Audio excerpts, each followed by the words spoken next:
사회복지 정책의 발달. 영국의 구빈제도. 1. 엘리자베스 구빈법. 엘리자베스 구빈법은 영국은 당시 흉작과 식량 위기의 상황을 같이 하면서 불황자가 급속도로 증가하여 사회 문제가 되었다. 엘리자베스 여왕은 기존의 빈민법을 집대성하여 빈민을 통제하는 동시에 노동력을 확보하고자 했다. 구빈은 당당한 행정기관을 설립하고 빈곤자를 위한 구빈세를 부과하였다. 빈민을 노동 능력이 있는 빈민, 노동 능력이 없는 빈민, 요보아동으로 분류하였다. 빈곤은 개인의 결함에서 비롯된 것으로 간주하는 개인주의적 빈곤 죄악관을 근거로 하며 빈민을 경멸하고 이들을 가혹하게 다루어 근로에 참여시키고자 하였다. 세계 최초의 구빈법이자 공공부조로 근대적 사회복지 출발점이 되었다. 빈민 구제의 국가 책임주의를 인식하였다. 즉, 교회가 아닌 국가가 구빈의 책임을 최초로 졌다는 점에서 의의를 가진다. 정주법은 뭐냐면 주소법 또는 거주지법이라고도 하며 농촌 노동력의 이동으로 빈민의 도시 유입을 방지하기 위해 마련되었다. 모든 교구는 새로운 이주자에 대하여 거부할 수 있는 권리를 부여하였다. 구빈 행정의 책임자는 치안 판사가 담당하고 전국적인 제도로 확대하였다. 노동자의 이동을 제한함으로써 실업가 요구호자의 양적 증대를 초래하였다.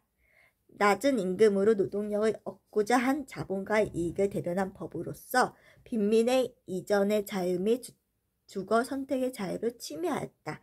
작업장법이 뭐냐면 1696년 제정되어 1722년 개정된 것으로 작업장 조사법 또는 나치불법이라고도 한다. 근로 능력이 있는 빈민들의 노동력을 최대한 이용하면서 구빈 재정도 축소시키고자 하는 목적으로 만들어졌다. 빈민이 구제를 받으려면 작업장에 수용되어야 하며 작업장에 수용되기를 거부한 경우 구제받을 자격을 박탈하였다.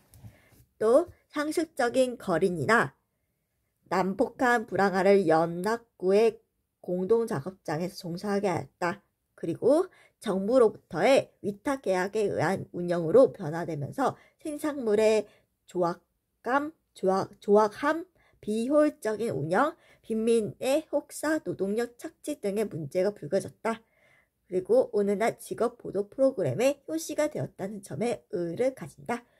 길버트법이 뭐냐면 원내 구제와 원외 구제를 인정하는 인도주의적, 이상주의적 구제법으로 과거의 시설 구호 원칙에서 저택 보호의 원칙으로 전환되는 계기가 되었다. 교구 연합을 제도화함으로써 행정구역 확대하고 행정의 합리화, 빈민 처우 개선에 기여하였다. 작업장에서는 빈민 착취를 개선하고 원내 외의 구제를 관리하기 위해 과거의 명예직 민생위원회에서 유급직 구빈 사무원을 고용하였다. 최초의 유급직 사회사업 전문요원으로서 오늘날 사회복지전문요원의 역할이 이에 해당한다. 강제성보다는 임의성이 더 강했지만 교구민의 구빈세 부담을 가중시켰다. 스핀헬랜드법, 빈민의 노동에 대한 임금을 보충해 주기 위한 제도로서 최저생활 기준에 미달되는 임금의 부족분을 구빈세로 보조하였다. 오늘날 가족수당 또는 최저생활보장의 기반이 되었다. 최초의 빈곤 대책으로 대가족을 고려하고 경기 불황의 노동자를 보호했다는 점에서 의의를 가진다. 구빈세의 증가 임금의 현저한 감소 및 독립심과 노동 능력의 저하 등 부작용을 초래했다. 공장법이 뭐냐? 아동에 대한 노동력 착취를 막기 위한 목적에서 만들어졌으며 아동의 노동 여건 및 작업 환경을 개선을 주된 내용으로 하였다. 9세 미만의 아동을 고용하지 못하도록 규정하고 9세부터 13세 아동을 고용할 경우에도 근로시간을 하루 9시간, 일주일 48시간으로 제한하도록 규정하였다. 공장 검열관 제도를 도입하여 공장 검열관이 각 지방의 공장들을 돌아다니면서 법 규정의 이행 여부를 감독하도록 하였다. 최초의 아동복지법으로서의 성격을 가진다는 점에 의의가 있다. 신구빈법이 뭐냐면 기존 구빈제도에 대한 비판과 함께 스핀-헨랜드법의 임금보조제도를 철폐하였다. 빈민을 가치 있는 빈민과 가치 없는 빈민을 분류하고 노동 능력이 있는 빈민에 대한 원외 구제를 폐지하여 이들에 대한 구빈을 작업장 내에서의 구빈으로 제한하였다. 작업장 활용의 원칙 혹은 원내 구제의 원칙, 다만 노약자, 병자 등에 한해 원외 구제를 허용했다.